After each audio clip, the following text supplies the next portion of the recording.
we celebrate the anniversary of the armistice that ended World War I. The armistice that began on the 11th hour, the 11th day, the 11th year. The timing of these holidays helped deliver in terms of historical fact. It somehow always seems quite fitting to me that this day comes deep in autumn, and the colors are new and very similar to the life presentation.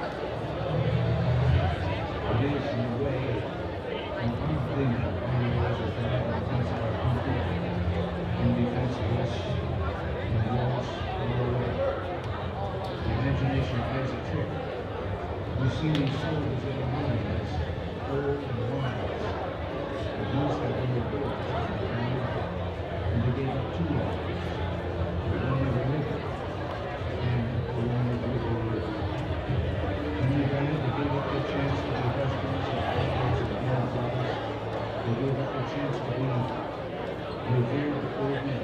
They gave up everything. And what was it to us? And all we can do is remember. And remember what was said. Remember those that we have lost one refrigeration, and the others were too lost for us to understand. Let us not forget to remember. Let us show them by our actions we understand. Strengthened by their courage, unguarded, let us continue to stand for the ideas for which they live and die.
Okay, everyone, we're going to get started, so just as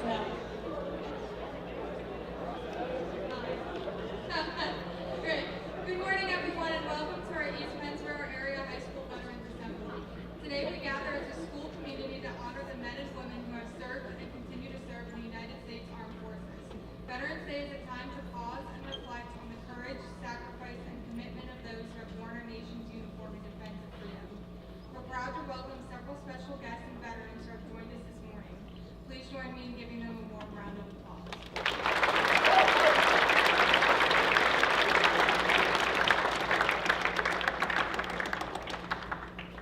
Throughout today's program, we'll hear from student speakers who will share the history of Veterans Day, read letters from soldiers on the front lines, and help us better understand what service and sacrifice truly means. We'll also view a slideshow honoring the family members of our own East Pennsboro faculty who have served our country.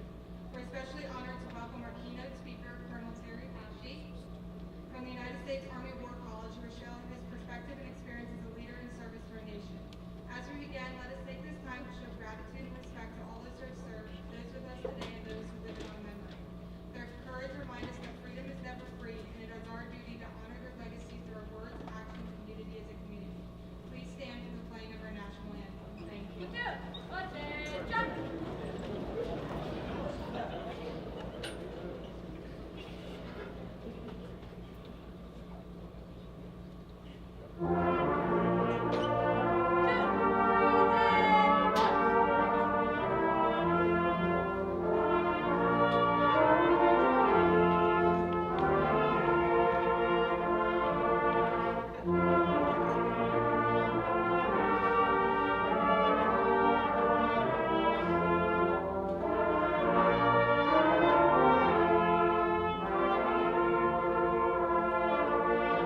make today's commemoration possible. The NJROTC cadets and Mr. Yeager, Mrs. Burkhart and the Character Education Committee for poster and flag decorations, Mr. Lytle and the band and music ensemble for the national anthem, the EPASD Maintenance Department for painting the front lawn, and the Enola American Legion Post 751 for the donations for this afternoon's receptions. At this time, Harris Grant will talk about the history of Veterans Day.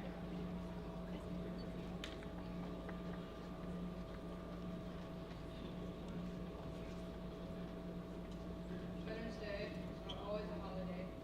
This version started November 11th, 1919. After the Great War, when President Wilson proclaimed the celebration of soldiers on Armistice Day, after the armistice that ended the war.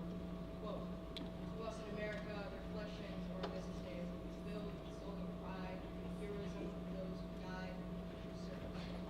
Gratitude for the victory, both because of the thing which has freed us, because of the opportunity it has given America, we show our sympathy, us become the opportunity, peace and justice in the capitals of the nation."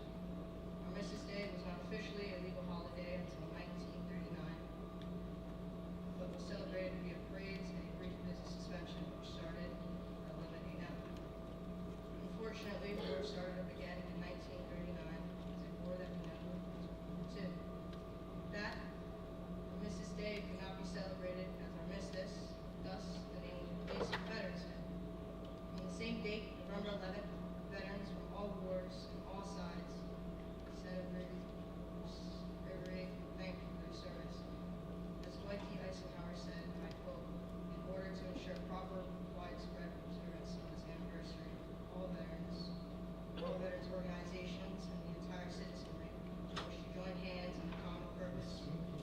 Towards this end, I'm designating the Administrator of Veterans Affairs as Chairman of the Veterans Day National Committee, which shall include such other persons as the Chairman may select, and which will coordinate at the national in every way possible. Tomorrow, Veterans Day, is a day of remembrance, commemoration, and gratitude. All wars will be recognized. All who served the country, who made it home, those who did not, will be honored and remembered. I will now have some cadets read a few letters discarded and lost in the battlefields of some of the most well-known warriors. These letters show what motivated these soldiers and their lives stuck in these wars. Some are hopeful, others are saddened.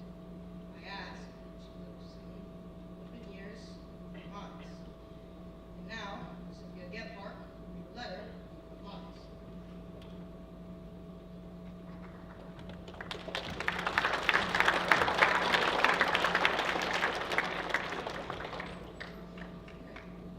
In the office, 8:30 p.m., Saturday, January 23rd, 1943. My darling Mitt, how's my girlfriend tonight, and how's my little sonny boy too? Fine and dandy, I hope. I read a few lines the other day which ran along a vein of recent thoughts in my head.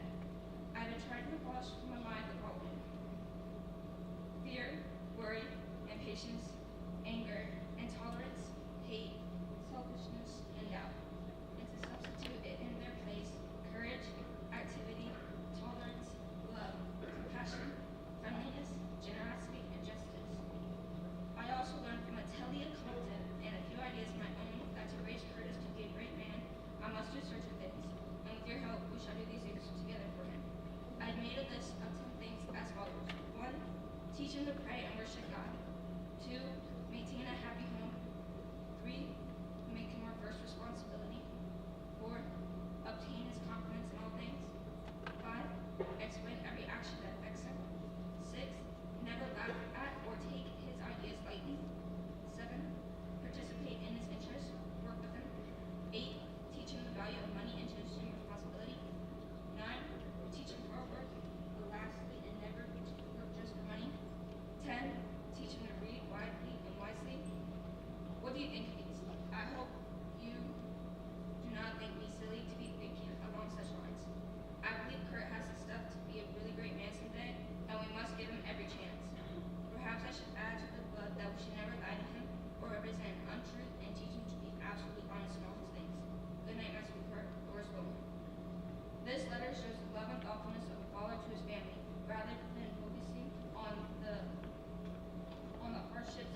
especially when you know it is just a few days before Santa Claus will be coming.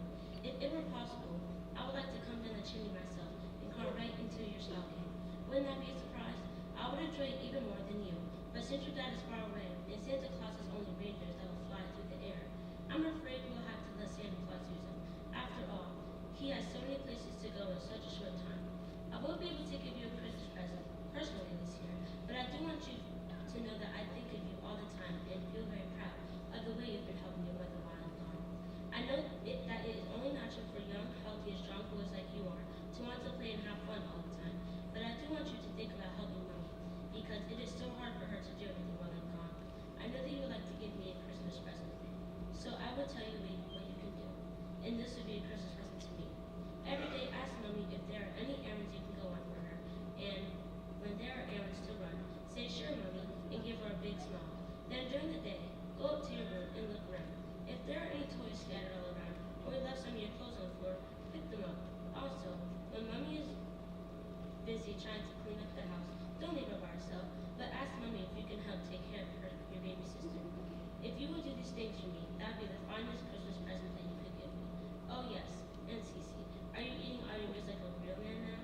Well, my boys, I guess you often wonder why people fight and have wars, and why lots of daddies have to be away at Christmas time fighting when it could be so much nicer to be at home. That's a hard question to answer. Well, you see, some countries like Japan and Germany have people living in them, just like some people you and I know. These people want to tell everybody what they can do and what they can't do. No one likes to be told how to live their life. I know that you certainly wouldn't like it if one of the boys in the neighborhood tried to tell you what church you should go to, what school you should go to, and particularly if that boy was always trying to beat up some smaller or weaker boy, you wouldn't like it, would you? And unfortunately, the only way to make a person like that stop those sort of things, or a country like Japan or Germany, is to fight them and beat them and teach them that being a bully, because after all, that's what they are. It's not the way to live, and now we can't put up with it. What does all of this mean to you? Just simply this, my boys. Dad doesn't want you to ever be a bully. I want you to always fight against anyone who tries to be one. I want you to always help the smaller fellow, or the little boy who may not be as strong as you. I want you to always share what you have with the other fellow. And above all, my boys, have courage. Have courage to do the things that you think are right. To do these things, you need a strong body and a brave heart. Never run away from someone you may be afraid of. If you do, you'll feel ashamed of yourself. And before long, you'll find it easy to run away from the things that you should stand up and fight against.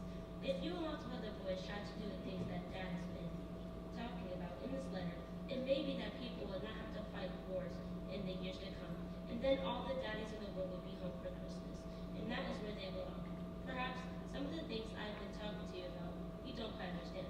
If you don't, Mommy will explain them to you, as she knows. A Merry Christmas and a Happy New Year. God bless you, Dad.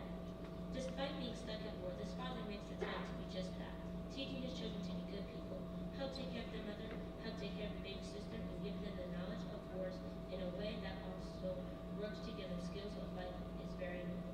And now, please welcome Nicholas Solario to the podium.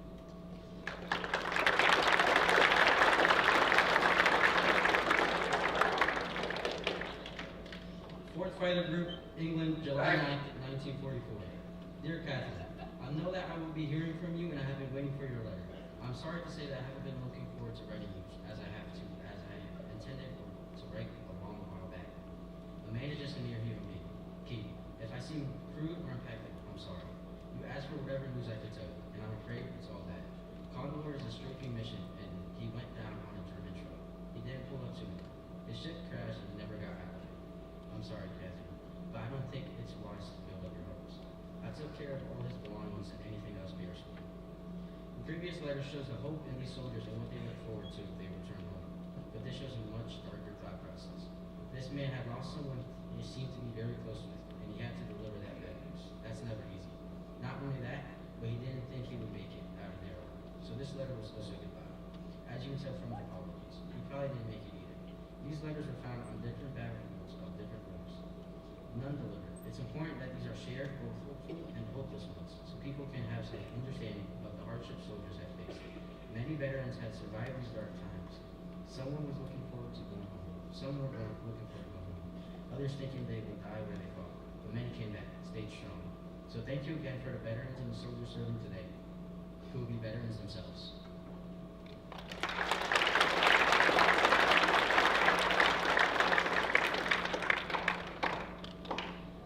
It is my honor to introduce our keynote speaker, Colonel Terry Hashey.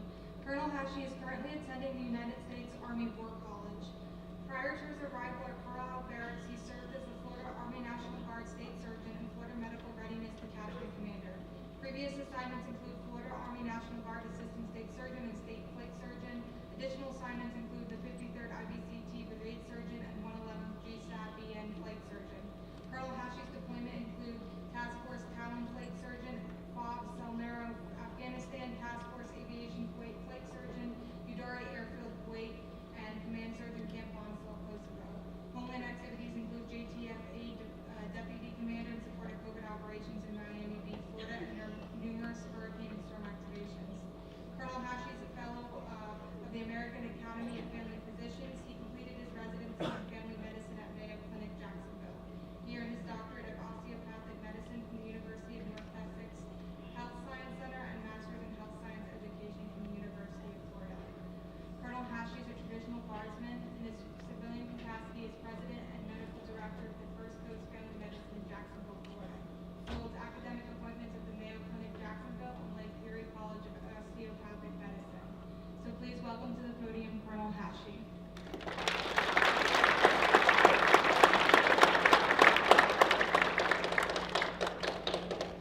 Thank you for that warm welcome.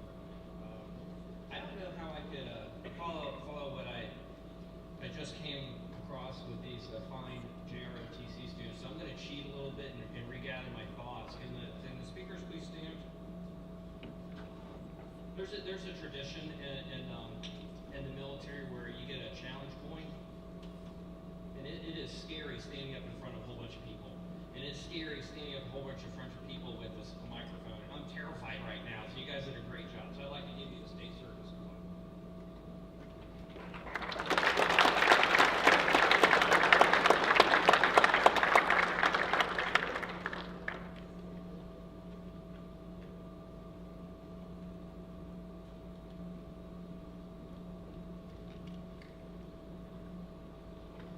All right, that didn't work. I'm not less nervous. Good morning, East Pennsboro High School. We have an amazing facility here in a very patriotic community and a beautiful school. I'd like to acknowledge American Legion Post 751. Sergeant Major, thanks for promising to pull me off the hook if my jokes aren't funny. Naval JROTC did a fantastic job. You wear their uniform well and make us all proud. Teachers, staff, students, family, and friends. It's great to see everyone gathered here today for something that I think is really important. So let's talk about why we're gathered in this beautiful facility and why there's no school for tomorrow. Today we're going to do something important. We're going to celebrate courage and sacrifice of people who stepped up for each and every one of us. You already know World War I ended on the 11th minute of the 11th hour of the 11th month in 1918. They called it Armistice Day. You just heard the story. Well, you know, they changed it to Veterans Day in 1954, as you also heard. So what does that mean for us today? That today, tomorrow, is not about a day in history. It's about people. It's about veterans. I'd like you to imagine leaving school, home, or work to do something really hard. Something that puts others first before you. Maybe something dangerous. That's what each and every veteran has done. Some were volunteers. Some were drafted. All left behind their family and their daily life to do something for their country that needed them. Maybe they got to fly jets or drive tanks. Maybe care for the wounded, or maybe they were in charge of supply or repair. Some of them served in times of war, and some served in times of peace. Some went to scary, dangerous places, and some stayed here at home. All of them served. All of them gave something of themselves for others. So who are these veterans today? There are families, there are neighbors, they might be your teachers in your classroom. They all served in the armed forces. All right, so some of you, just in case you're falling asleep, how many branches are there in the armed forces? Let's see some hands. I heard of 5. All right, 7, 6. Okay, so let's go with 6. We'll work on the hand raising thing. Let's name the 6 armed forces. Let's see some hands. Marines, Navy, Army, Coast Guard, Air Force, Space Force. Good job. This is a patriotic group, Sergeant Major. Thank you. All right, so we got all those right. So there's a couple of groups that sometimes people forget, and they're very important to me. It's very personal to me. Not everyone who serves in the military serves full time in the military. Raise your hand if you've heard of the National Guard or the Reserves. Raise them high. Raise your hand if you know somebody in the Reserve or National Guard. You don't know anybody? All right. All right, so here's a cool backstory. Well, how old is our nation? All right, so 1776, ring a bell is a good starting point. We can talk about different days. So here, I'd like to bring you back to the year 1565. I'd like to bring you back to 1565, the month of September, in a little town called St. Augustine, the oldest town in America, just south of Jacksonville, Florida. It's a Spanish settlement, and the French are messing around in Jacksonville. So the full-time professional soldiers march on Fort Caroline to attack the French, but there's not enough full-time army to protect the citizenry. So they have their first muster. They gather up farmers, carpenters, merchants, teachers, and they got 50 men with muskets. And their job, in addition to their full-time job, in addition to take care of their family, was when the bell rings, they defend their home. That's the birth of our nation's National Guard. So we've been around for a little while. So fast forward today. The Guard and Reserve are still here. We still balance our families, our full-time jobs, our community life, and we're always ready to serve. I'm sure you've heard of 1 weekend a month, 2 weeks a year. Yeah, not anymore. Our National Guards and Reserve work a lot more than 1 weekend a month, 2 weeks a year. So right here in your great state of Pennsylvania, there's 19,000 guardsmen that are working in their home, either in your school, or in their shop, or their place of business, and they're in the National Guard in Pennsylvania. They respond to disasters like hurricanes, tornadoes, forest fires, and floods. And when asked, they answer the country's call to defend our freedoms. Today, the Pennsylvania Army National Guard has soldiers in Kuwait. Today, you have soldiers from the Pennsylvania Army National Guard in Kuwait, Africa, Iraq, and Europe, and many other places. My home state of Florida today has troops in Iraq, Kosovo, Africa, South America, and some undisclosed places around the Pacific Rim today. So here, check this out. Sometimes people forget about the Guard and Reserve, right? So when you look at the total Army, of the total United States Army, 60% of their aviation assets, their helicopters, their airplanes, their pilots, are National Guard. If you look at the total U.S. Army, 40% of their combat power is National Guard. If you look at the entire U.S. Army, 70% of medical and 70% of logistics is reserve. So, have you ever seen those tankers that, while they're flying, they refuel other aircraft in flight? Half of those missions are Air National Guard.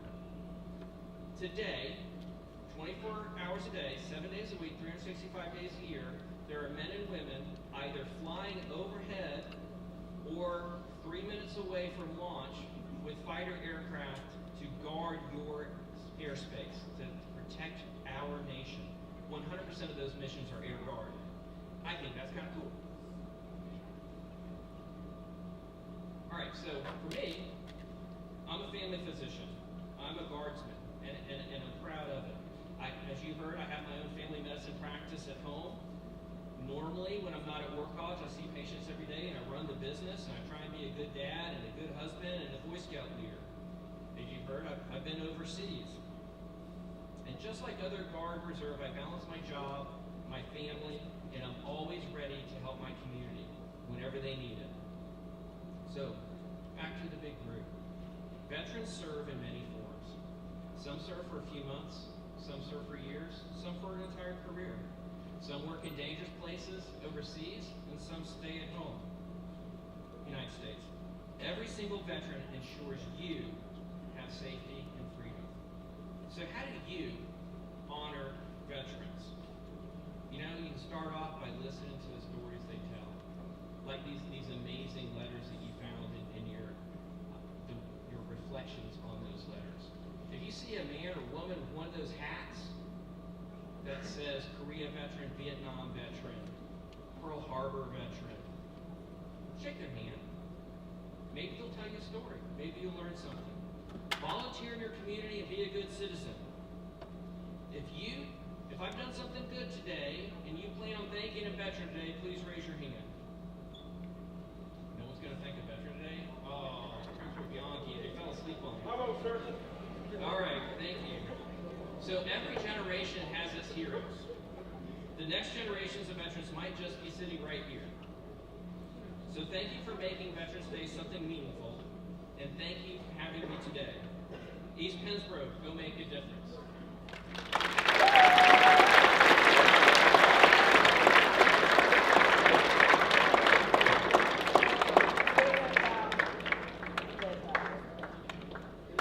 I would like to give one more thank you to everyone participating here.